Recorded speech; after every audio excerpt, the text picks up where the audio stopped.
So if you watched my last video about pre-spawn cranking, we talked all about the baits and colors and things like that, but not about the equipment.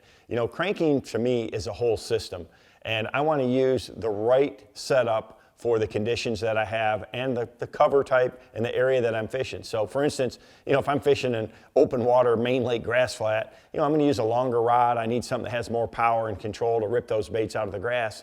But if I'm throwing at isolated laydowns or cranking the corners of shallow docks, I have to have something that's real accurate, and that big, longer rod setup is not really going to be as efficient. So that's why we have a whole system.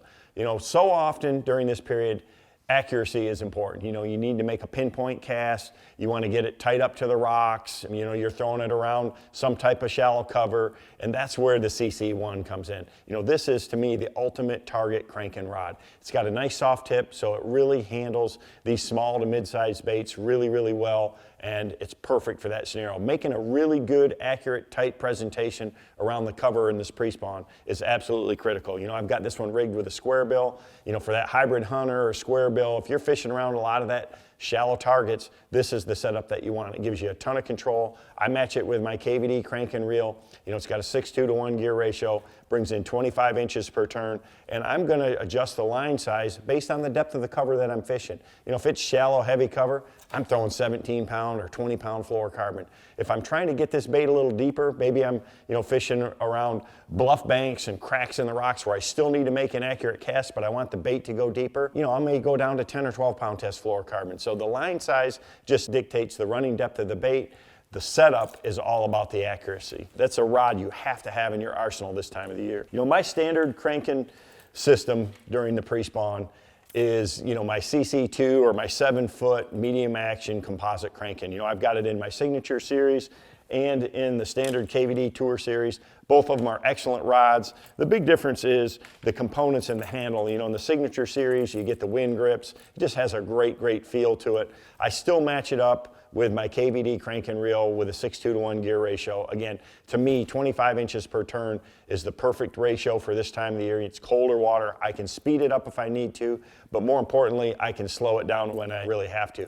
I like throwing a red-eye shad. I still throw a square bill. If I'm out in the open, I'll throw that hybrid hunter. I can just throw about anything on it. If I'm going to have one rod to do it all, it's definitely this 7-foot medium action cranking rod with this particular setup. And again, line size is all about matching the depth and the cover for it. So I'll have several of them rigged with lighter line and some with heavier line, just depending on what I'm faced with at the specific time. This one with a hybrid hunter, I'm going to have rigged with heavier line. I'm fishing it around shallow grass and things like that. With a standard red-eye shad or a Series 3 XD, I'm going to have that with lighter line on it. Another bait that you have to throw is the chick magnet. This is a great cold water bait. I throw it on that same setup again. That 7-foot medium action is a workhorse for me. And I'm just going to adjust the line size for the depth that I need the bait to run.